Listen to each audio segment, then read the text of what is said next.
All right, welcome everybody to our first session in our AMPlify 2023 series. Very exciting to kick off the series this lovely Wednesday afternoon with our special guests, Frederic, Kiernan and Dianna Vidas, who are our panel members on everything you ever wanted to know and didn't want to know about postdocs. So thank you to both of you for joining us. Before we start, I want to acknowledge the traditional custodians of the lands and waterways where the campuses of the University of Southern Queensland are located, which is where I am today. And I want to specifically honour the Gayabal, Jarowaha and Western Waka Waka peoples as the custodians of the Toowoomba area, where I'm located, and I further acknowledge the cultural diversity of Aboriginal and Torres Strait Islander people and pay respects to elders past, present and emerging. And I acknowledge that sovereignty has never been ceded. So thank you very much for all of you for joining us today. We have a good panel of generous people who have agreed to share their experiences with us around postdoc. And I want to start the session by confessing that I personally have no experience of the postdoc world and I know absolutely nothing about it. That was a kind of phase of the career that kind of completely, passed me by. So I'm actually really looking forward to learning more about this space as well. And so I'm really coming to this as somebody who is quite ignorant of the area. So I apologize in advance if some of my questions are a little naive. But I thought we could just start with Dianna and Fred, if you wouldn't mind just giving us some idea of I guess your research background and the types of things that you've worked on coming into your postdoc position. So Dianna, would you mind starting us off with that? Yeah, so I very recently finished my PhD. So I submitted beginning of October last year. Thanks, Crystal. And I was conferred like a month ago. So it's very, very like fresh. So my PhD was looking at, so I was in the School of Psychology at the University of Queensland, and my PhD was looking at sort of uses of music for international students who are kind of adjusting to studying overseas. So it was very much coming from the kind of psychology background with just sort of looking at, uses of music and well-being, uses of music, that kind of thing, that was like the background. And then I guess I came to the end of my PhD going, okay, I should look widely at postdocs because that, I think this is the thing with music psychology is it's kind of niche. And so I wanted to make sure I applied widely. And now I'm in a, not completely different field, but I'm in human computer interaction, which is a quite different field. Yeah, okay. Where I started. Cool. Yeah. Okay, great. And Fred, just some background on the types of research that you've done before you got your postdoc? Sure. So I feel like I have quite an eclectic background. I started out in historical musicology, actually. So I spent many years researching, like I did a master's part-time and then a PhD on a Baroque composer called Zelenka, who was from Bohemia, which is now the Czech Republic, and he went across to Dresden in the 18th century. And I wrote a PhD, which was a reception history about his music. So the story of the posthumous fate of his reputation and his music. But I used the history of emotions as a sort of frame in order to explain the events that I was discussing.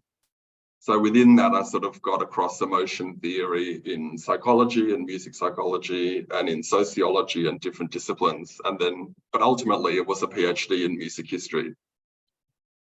Okay, great. And then since then I did a research, I got a job, not in academia, but it was in the professional side of the university as the coordinator of the Creativity and Wellbeing Hallmark Research Initiative, which is a team of academics at Melbourne Uni.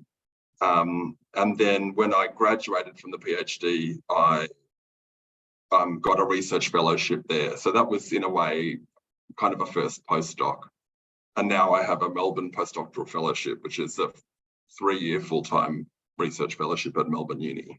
Okay, Yeah. Wonderful. So if I'm in the, the final year of my PhD and I'm thinking what next, and I know that, postdocs are a thing and people seem to apply for them, what are the kinds of things I need to be thinking about doing, preparing in the lead up to going through that process of applying for postdocs? And Fred, we might go to you first for this one. Sure. Well, it's a great question. It's a bit like how long is a piece of string? I think some of the key things to think about are, and I guess it depends on what kind of postdoc it is, because like some of them will be employment on someone else's project, and you will not really be like a research assistant, but in a way you'll be driving someone else's research project forward a bit. And like some postdoc fellowships are like that, or some postdoctoral positions are like that. But if you're going for a fellowship, which is what I have currently, you're pitching a project that you've come up with and you're driving it. And so it's a bit like doing another PhD, but you get paid properly to do it, which is really nice. But I guess you need to think about how you can take your own research forward. Like, what's the natural next step for you? And maybe you want to hone in on a particular discipline. Like if you're working within music psychology and you really want to sort of narrow the focus there and be sort of laser-like in your approach, then that's one way. But I've taken a slightly different approach. I've really broadened the scope of my research through the postdoc. And so I guess it depends what your interest is. I think that's something to bear in mind. What else? Well, I was just going to say, like, so there are different types of postdoc. There may be funded projects, which as part of those funded projects, they will have a postdoc position that's available, and that's kind of a prefabricated project that you come on board to assist with. Yeah. And then you're talking about a fellowship style postdoc, which is where the project itself is really driven by you as the person who's applying for that fellowship. Is that right? That's correct. Yeah. Yeah. So the fellowship is very much an investment in you as the researcher. Yes. So in those applications, a lot of the weighting in terms of how they assess it is about who you are and what your track record is and what you can bring. And then they sort of trust you to go off and do 3 years of work because they've invested in you to do it. So those things need, in order to do well in those applications, you've got to have a publishing track record. You've got to have a lot of different types of experience that's relevant and whatnot. And you've got to show that you are the right candidate for that, worthy of investment. That's quite different to applying for a job that's advertised to do a certain kind of work on an existing project. Yeah, sure. Dianna, did you have something to add there? Yeah, well, so that's what my postdoc is. So it was an advertised role that had like a very specific thing. So it's like part of a very, very large project with like lots of different people. And so basically I applied for my postdoc job as like, there was a very clear sort of like criteria that they sort of wanted. And so like part of my application, we're kind of moving to a different question probably, but like part of my application involved looking through these like specific criteria, and I had to write up like a response to each criteria and how I kind of fit those. So in terms of like the person going into the last year of their PhD, what I was kind of mindful of was, I mean, it's same for I guess any type of postdoc role is, having a publication track record and making sure that that was kind of I was making sure that I was getting stuff out as much as I could. And then I guess, publications, conferences, not that it like played a direct role in like getting my job, but any kind of like networking, I mean, being a part of AMPs has been like really, really valuable for me in terms of, the people I've met and things like that. So that, and I suppose some of the other things I kind of did was I also tried to take on a couple of, like service role type things. So I was a representative for school psychology PhD students and like that kind of stuff, which, I mean, I guess I can't really know what played a role in me getting my job necessarily, but I guess I tried to make sure my CV was full of that kind of stuff, as well as the sort of publications. And mm-hmm. So how did you balance getting a PhD thesis finalized and rolling out publications and taking on service roles? Like, how did you find that?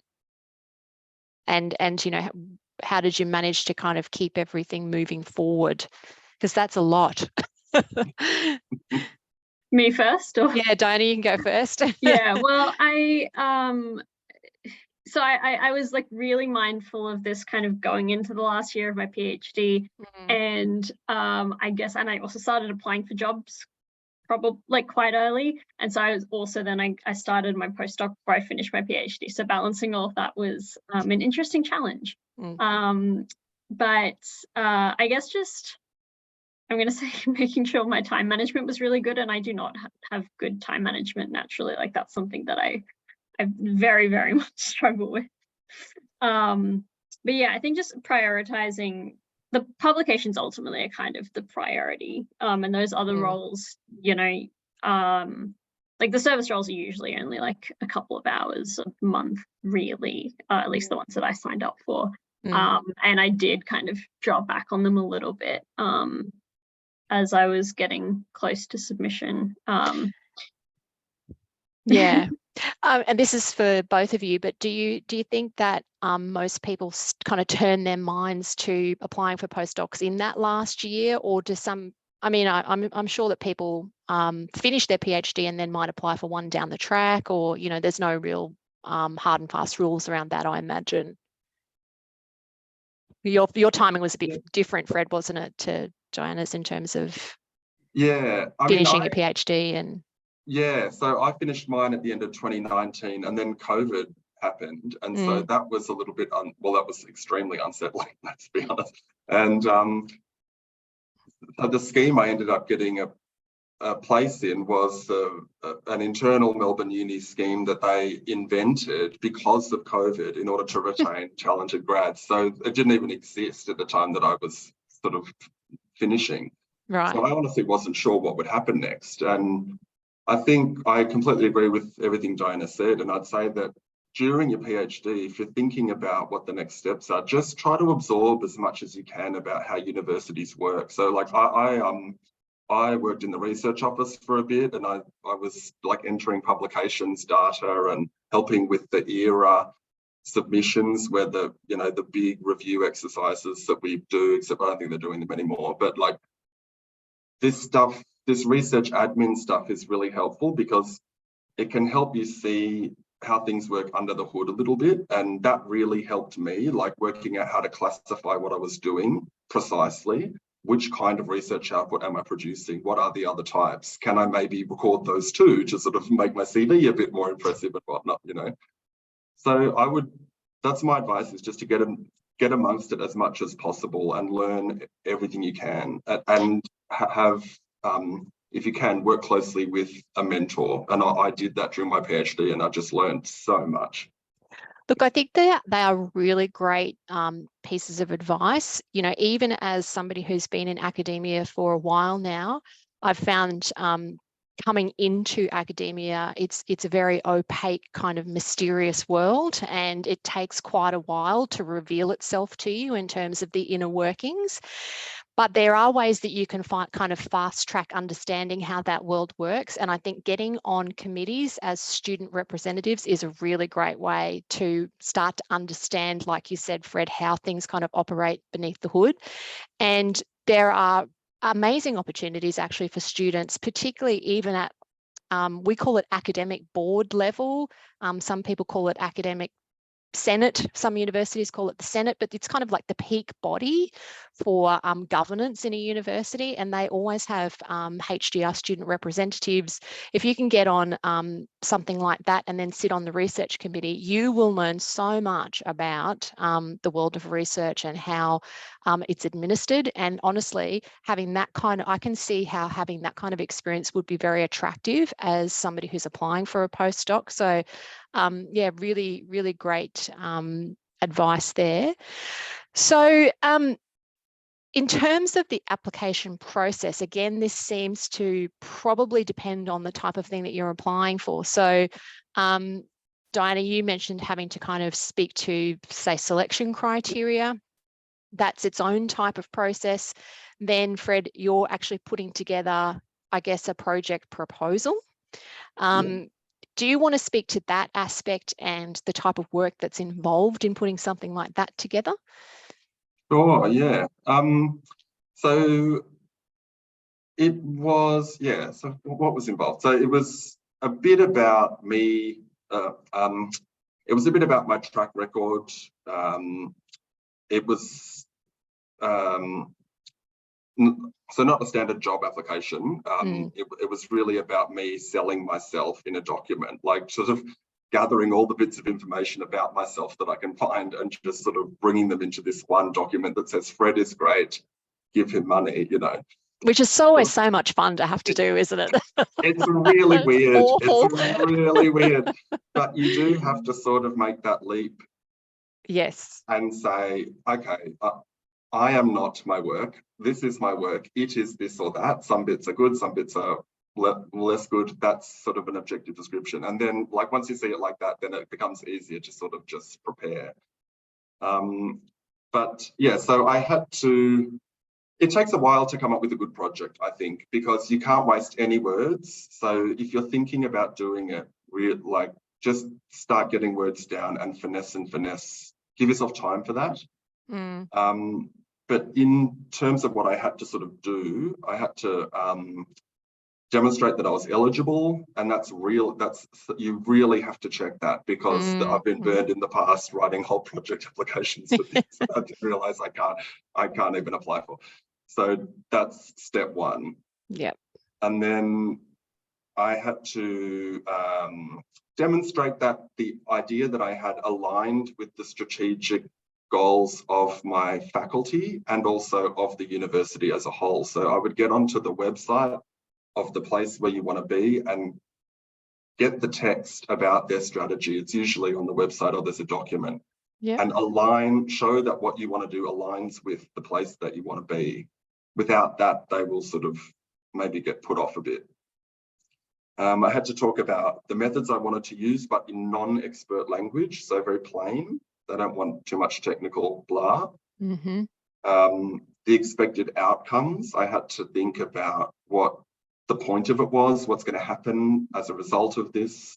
And you can be quite broad about that. So that might be that you want to write a book. And I think for a 3-year fellowship, you should write a book. But then beyond that, maybe you want to shape policy, or you want to, I don't know, to change people's perceptions of things, or, you know, there's other kinds of impact that you can generate through research. But thinking that through a little bit and showing that you sort of are planning to sort of do this kind of work and have an impact is important. And then one thing is showing that you will apply for external funding. Universities want you to bring in money, and so think about what grants you will apply for while they're paying you to do this research, because that is just how life works, I'm afraid, in academia these days. Yeah. So how long do you think it took you to put that whole thing together? It took a good couple of months. I would say 2 months. Yeah. Yeah. These are not things that you can pull together in a few days, right? At least 2 months. And then you also need to sort of express interest quite early. Usually that's many months in advance to the research office of the institution you're applying to. And you want as much feedback as you can get too. Like, if you've got mentors who can just give you some advice about how to tweak things, because you don't have a lot of words, so you've got to get everything right. Everything has to make sense. So if you've got time to get feedback from people, then you should. Yeah. And is it the case that with, say, the application that you put together, it's more like a pitch?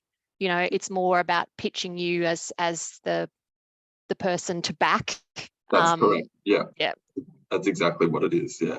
Yeah, which is quite different, I think, for people coming from, you know, the PhD world, it's a different style of writing, and it's a lot more kind of a corporate style of writing in a way than it is an academic style. And so I think it's quite similar to grant applications. You know, that first page of your grant application has to be the elevator pitch for some random person who's got a lot of money that you meet in the elevator. They have to read that and go, yep, I want to give that money. And that is a very different way of writing to, you know, writing for an academic audience, where you kind of have to fluff your feathers and show what you know, and, you know, show that you're familiar with the literature and all this kind of stuff. Like you just don't do that on the first page of a grant application, right? Like there's some nods to that, but it's so much more about convincing people that this is something that they need to invest in. That first sentence of the pitch is like the most important sentence. Yeah, and you'll change it like 1,000 times. Yeah. So that's I mean, I'm learning stuff here, because I wasn't really across the difference between, say, a fellowship and a more like an employment situation. And so, Dianna, with putting your application, and it's great that we've got you, both of you, because you've got these different experiences, so we get to learn about the two different types. But with your application, again, like when you're addressing selection criteria, you usually have quite limited space. You have to be very judicious about what you decide to put in and not put in. How did you find that process? So I you know, found the document, started to draft some things up, and what I actually ended up doing was, so I mean, I'd obviously also chatted through with you know, my supervisors, you know, making sure that they kind of could give me some ideas and that kind of thing. This may not be applicable to everyone, but at UQ, they've got quite a lot of support in the grad school where I could find like a careers advisor type person. And so I actually went to them and I was like, okay, this is what I've got.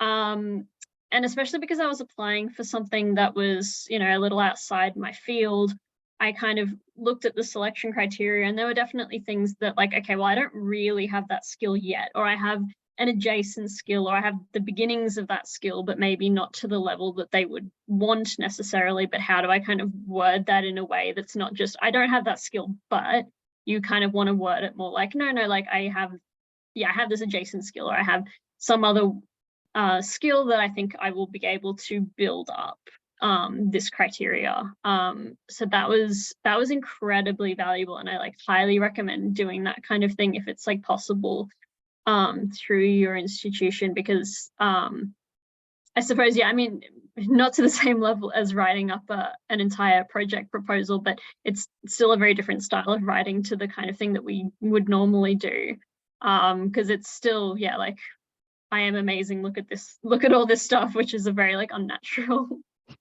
style of writing, I suppose. And then, but I also like got them to help me. I like showed them my CV and was like, is this good? And they were like, just rearrange some things, or, you know, those kinds of little things were helpful as well. And I think the point that you raise about, you know, if there's selection criteria that you can't hit exactly, being really kind of open to ways in which you could demonstrate either that you would easily or quickly acquire that thing, or where you've done something that's kind of analogous to that, even if it isn't exactly on point, and being able to kind of make the case that way is a really good, because, you know, oftentimes we might read through things and think, oh, well, I can't do that, so I'm not going to apply for it. Whereas what you're saying is, no, don't automatically knock things out on that basis, and that there's usually going to be, you know, like PhD students, they do gather a wealth of generic skills. So you have to learn how to, you know, pitch those so that they are relevant to whatever context it is that you're applying for. So that's, again, some really great information. Yeah. Sorry. Yeah. No, I just want to say, subject to opportunity. That is your best friend. Those 3 words. Subject to opportunity. I like it.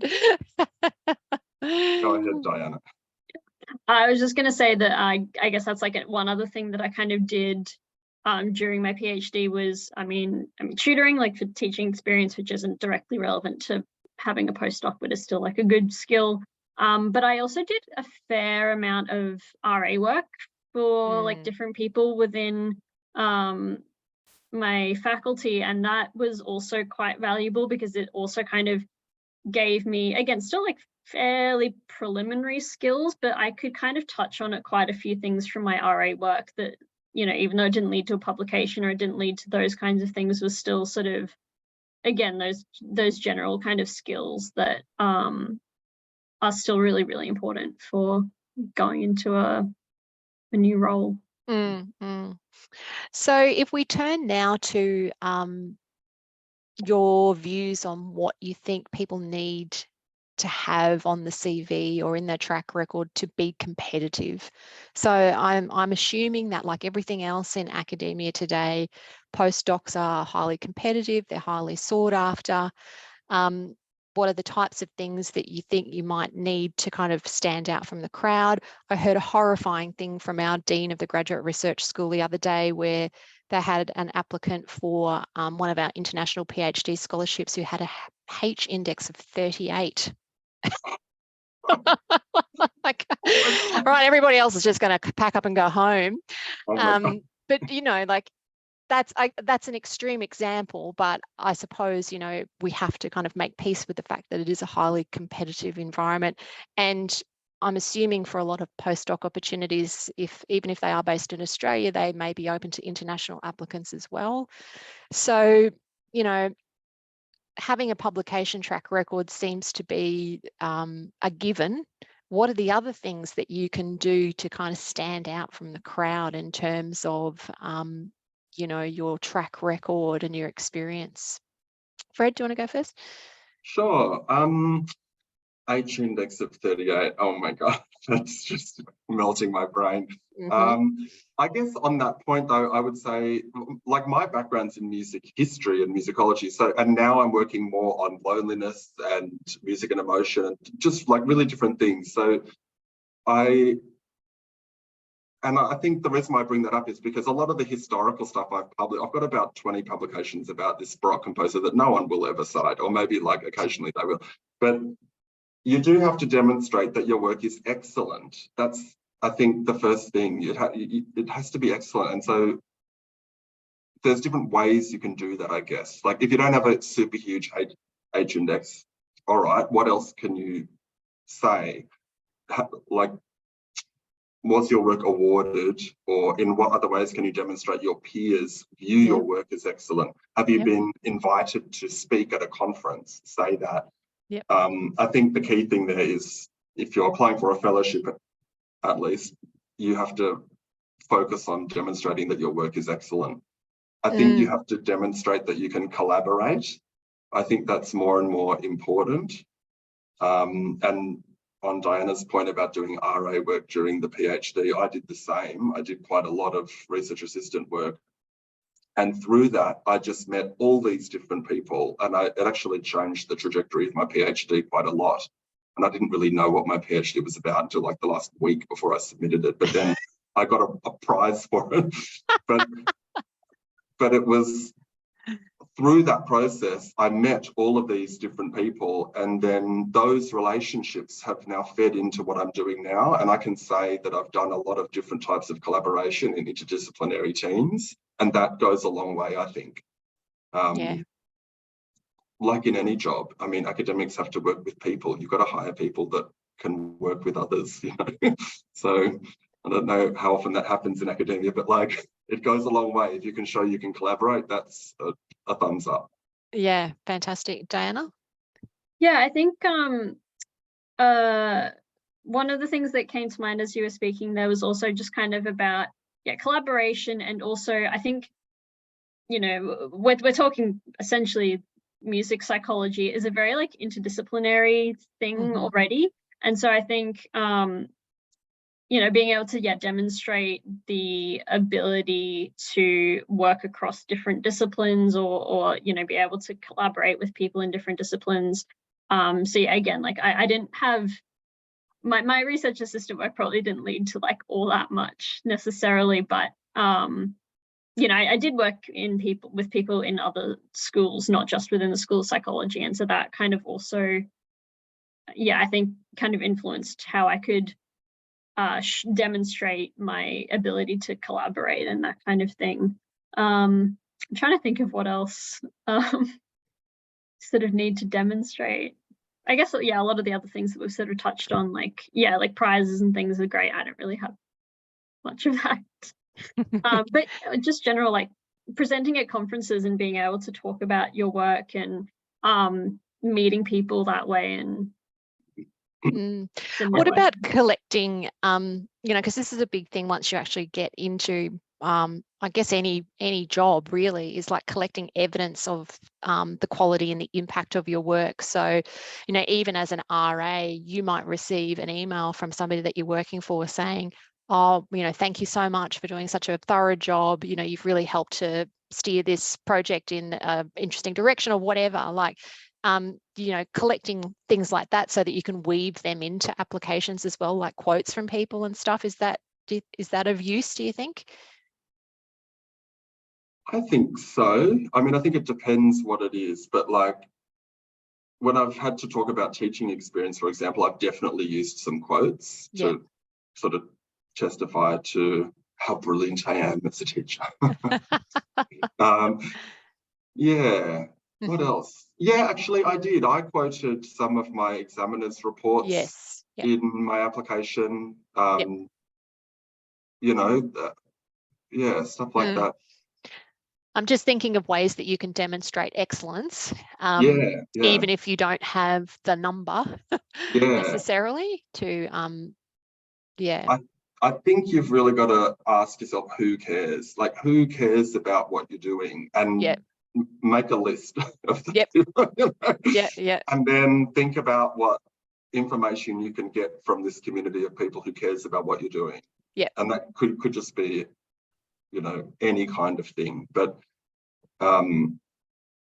it can't happen for no reason. Research shouldn't really happen for no reason. There is such a thing as unimportant philosophical questions. And I think you've got to work on a project and pitch a project that matters, and then you've got to show that it matters somehow.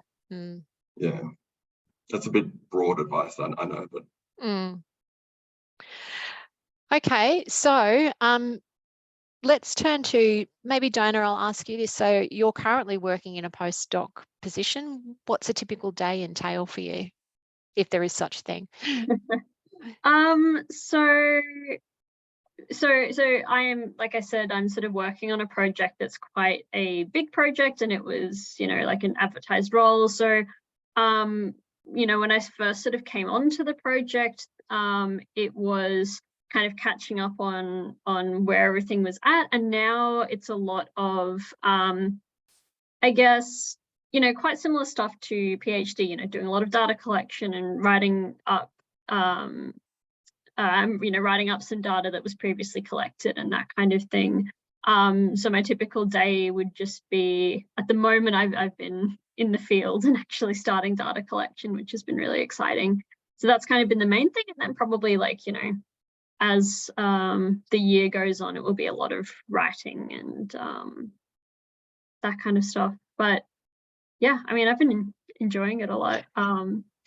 And who's in your kind of immediate team? Like, do you have a team around you? Yeah, so I've got like my direct sort of supervisor, and then there's sort of another person on our team as well, and we kind of make up one arm of the project, I guess, and then there's kind of a broader team as well. So there's a lot of meetings as well. That's probably the thing that's most different from PhD, is there's a lot more meetings. Oh, we love meetings. A lot more emails and we love meetings.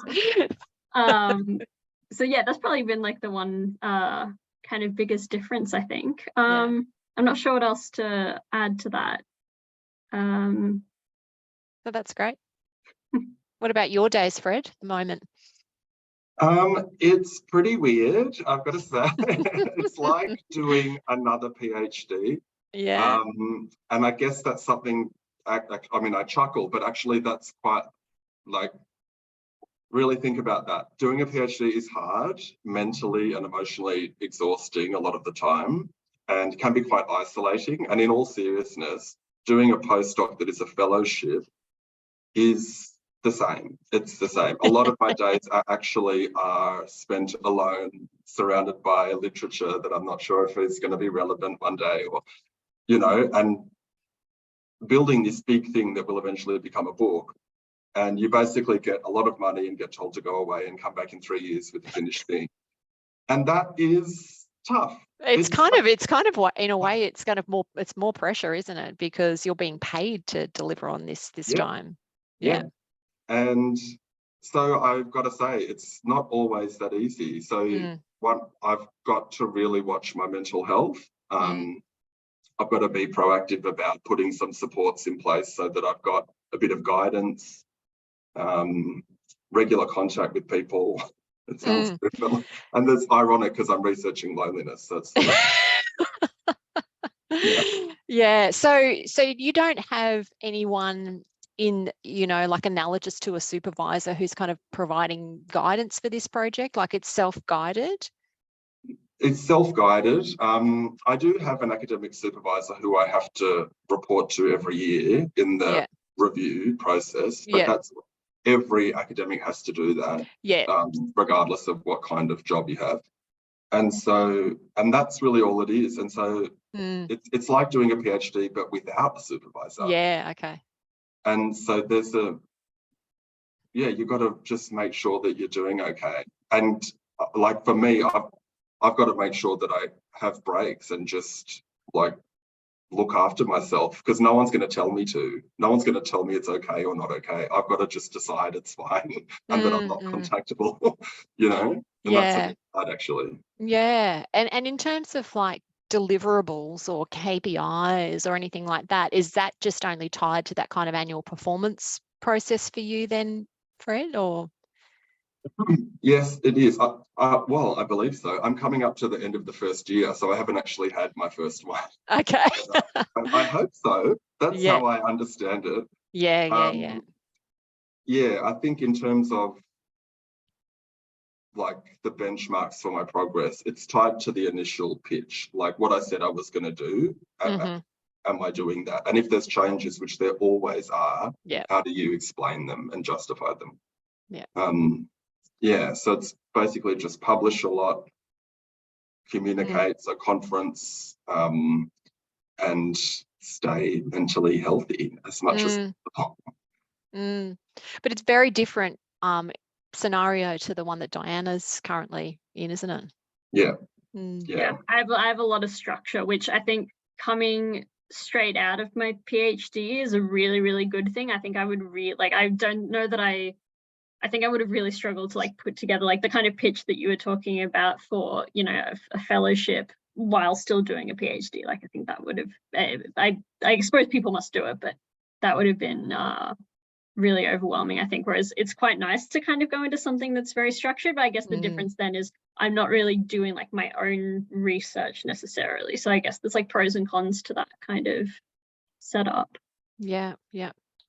I've got one more question to ask, and then happy to take questions from anybody else on the call. But how do you see this opportunity as furthering your career as a researcher? Like obviously there's publication opportunities and networking opportunities.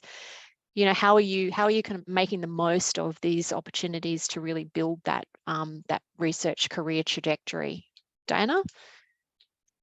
I feel like I'm still quite like at the beginning of this. So I guess also because I was still sort of finishing the PhD, starting the postdoc, I don't think I really took as many of the opportunities as I could have. Like last year, I was just kind of trying to get everything done. But I think for me, it's also been interesting to kind of, because I've moved institutions and moved fields and stuff. So it's like a whole new group of people to meet, and I guess I'm gonna talk about in terms of like my goals, because at the moment I think I'm still quite early in this, but being able to kind of work out, well, if I meet all these new people and collaborate with, like, how can I sort of set up future collaborations and use that towards momentum, because probably my next step is going to be something more like what Fred's been talking about.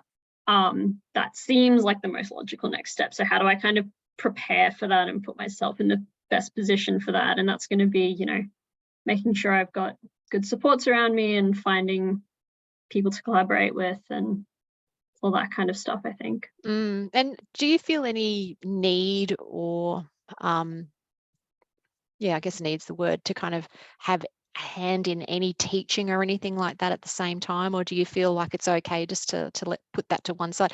I'm thinking, down the track, if you're wanting to apply for academic positions, which are teaching and research, do you feel like you need to try and keep a hand in some way, or? It's a great question, and I don't know. I feel like that's probably something that would be useful. Just at the moment, I've got a research only role, but that's probably another thing to kind of, there's research only roles, there's teaching and research, there's more teaching focused. It's a whole other thing in academia, trying to work that out too. I do think it's important. I try to do some teaching, even if it's just a guest lecture or something, just to keep that rolling along. Because I don't think you want to get too far down the track of like only doing research and not just being sort of established as a teacher too. It's just as important, I think, in academia to have that teaching behind you. Awesome. Oh, sorry, that was just a point about teaching. Do you want me to talk about the other things? Yes, please. Oh, yeah, sure. So I guess my other points that I was going to say to that question about what you can do like during the postdoc to sort of like expand your horizons and whatnot. I feel like probably the most important thing that has helped me in my career so far is the relationships I have with other people. That's, I think, like probably the number one thing. Like even if you're putting together an application to go somewhere, they need to kind of know who you are. It's sort of like any job.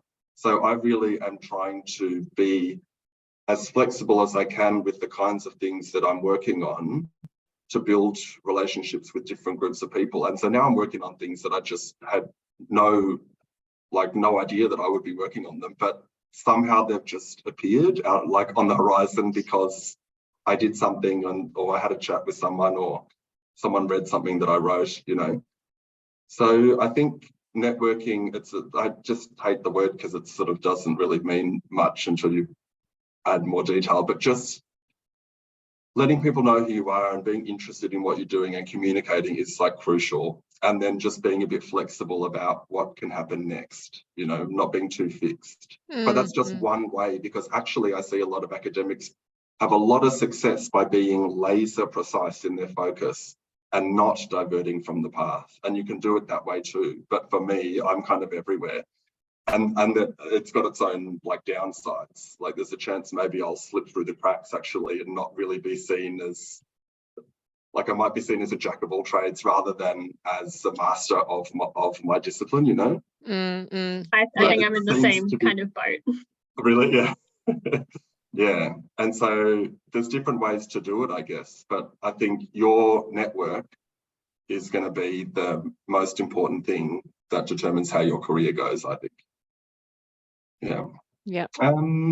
Also upskilling. I'm sort of trying to do like different short courses and stuff during my postdoc. So trying to learn a few new research techniques that I didn't learn in the PhD that I can apply. So as I said, my background's more in history, but I've done a little short course on statistics, which was a living hell. I did it. And then I've done some like workshops on community engaged research and just to sort of broaden my range of skills that I have as a researcher. I think a postdoc is a good time to try and do that.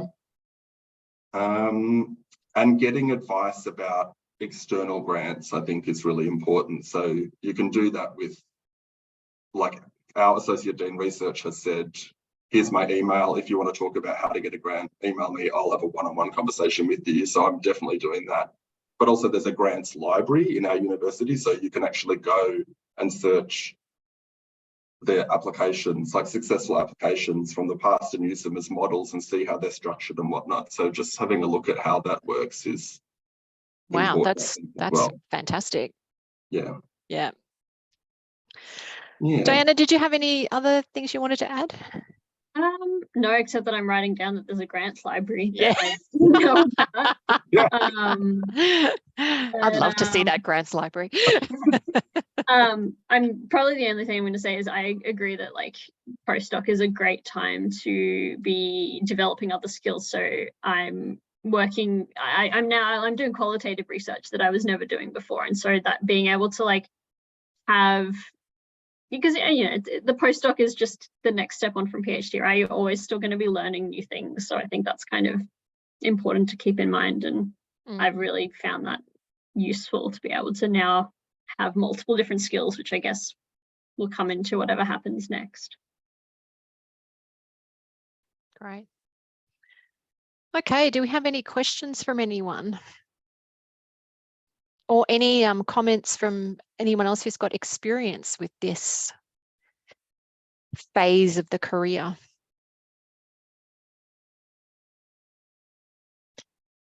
Crystal. I don't have any experience, but I have a question. So thank you to our panelists and to you, Melissa, for the conversation. It's been excellent. So Dianna, you moved from one institution to another for your postdoc, and that's probably an experience that would be pretty common. And networks have been talked about a little bit in the panel today. What was that experience like moving to a completely new environment? Do you have any tips and tricks for anybody who might do it? It's a great question. I think, well, I'm going to say that moving to somewhere completely new and again, sort of a different field. But I think, my supervisor sort of knows some of the people, like my PhD supervisor knows some of the people that I'm working with now. And so I guess those kinds of, I'm going to call it like an extended network. There's probably like a proper term for that, but like the people that your supervisor knows or people that people know. So kind of having like some thread to kind of have has been useful. But I guess, yeah, moving has been, and again, like, I know you and other people, it's been good to sort of have that. And I guess the sort of developing of new relationships and new networks has really been kind of like listening to people talk about their research and trying to find common threads outside of the people I'm directly working with. Because, yeah, I think that's where like new opportunities kind of come from. But moving institutions has been really like exciting to be somewhere new. And awesome. Thanks, Dianna. Thanks, Crystal, for the question. Anyone else got anything they wanted to ask of our panelists? Amanda, have you got anything you wanted to add to this discussion, having been a postdoc? I think what Fred was saying before about looking after your mental health is a really important thing, regardless of what stage we're at, if it's student, ECR, PhD, postdoc, whatever we are. I think that's just a massive thing. So I did 2 postdocs, which were fabulous, and all of the things that both Dianna and Fred have talked about ring true. I think the thing that I wanted to add was I wasn't sure where my next job was coming. The postdocs I did were from grant money. There was an end point. It wasn't going to be able to turn into a longer job. And so I took on a lot of projects, which was great for networking, but I took on too many projects because I didn't know which project was going to do the next thing. So I think in terms of work-life balance and mental health and well-being, there's a tipping point where too many projects are on the go. And I think we just have to be wary of the precarity of these positions that we can be in, and not get taken advantage of, and really think about what we are able to handle and take on at any one time. Yeah, I think that's a great point, because you're just so inclined to take things on, to keep those options open. But as you say, that can reach a point where it becomes counterproductive and you end up not being able to do anything. Yeah, you want to do things well, and you want to you know, honor the commitments. And that's true again at any level. This isn't simply a postdoc thing, but I think that's right. in a postdoc position, that the you know, tendency to want to say yes to everything is real. Yeah, for sure. That's a great point. Thanks, Amanda. You know, I'll get to you in a minute. I'll just read out Kate's question from the chat. Where are the best places to find advertisements for postdocs and fellowships? I'm going to go just really quickly and say I found mine advertised on Twitter. So I saw a tweet from someone. There you go. Well, I applied for a couple of other things as well, sort of around the same time, or like started preliminary applications for things, and everything was from Twitter at that point. Yeah, I mean, I got mine through my university, so it sort of just jumped up in my face. I didn't have to go searching really, and then I'm very fortunate to get it because that's sort of not that common. But so I don't know the best answer. I think Twitter's a great place. I reckon, yes, like that's definitely something you can do as long as you manage it, because social media is like talking about mental health, like that's sort of, you want to watch that. But yes, like it's a great place to find out about stuff. And a lot of it, like a lot of things I found about through my network too. So like I work on the executive committee of the Musicological Society of Australia. So, and that's just like, yeah, like different kinds of work associated with that. We have a national conference and whatnot, but I sort of see things coming and going through that team of people. So that's another place. Yeah. Amanda's put, professional organisation mailing lists like AMPs. I mean, we'll always forward those opportunities on to our members.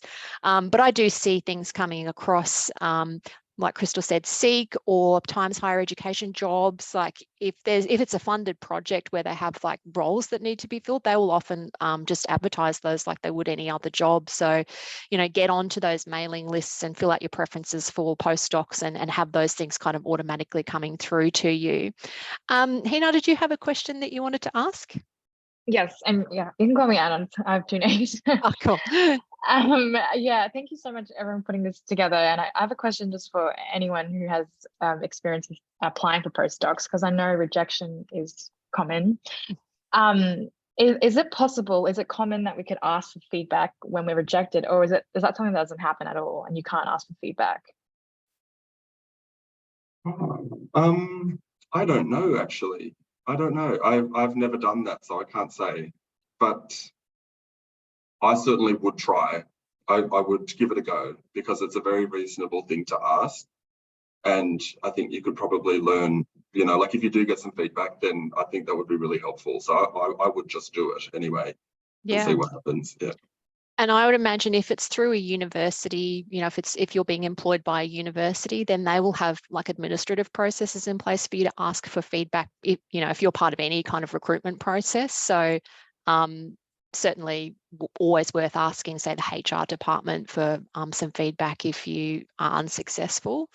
But it's a really good point. And, you know, certainly with grant applications and that kind of thing, you rarely get any real meaningful feedback as to why you haven't been successful. But I would imagine this is an employment recruitment style situation, so you should be able to get something back, I would say, from that. Okay, so it's nearly 5 to 5. Any other concluding remarks or questions? That was really, really interesting. I learned a lot from that. I feel a bit better placed to advise the people that I'm working with about these opportunities too. So thank you to both of you, Fred and Dianna. Really, really, and was really actually great the way that this worked out, because you both have quite different current positions. So we got to see both of those perspectives. If we don't have any more questions, we'll wrap it up. Thank you so much for joining us all today. Can we all give a little virtual clap to Fred and Dianna? Really appreciate your time, and good luck with your projects. Really looking forward to seeing what comes out of them for you, and excited for the next steps in your career. So thank you very much for joining us, and yes, happy International Women's Day to everybody. Yes. All right. Thanks. See you all at the next session. Thanks, everyone. Thanks. Bye. Thanks, Melissa. Bye. Bye.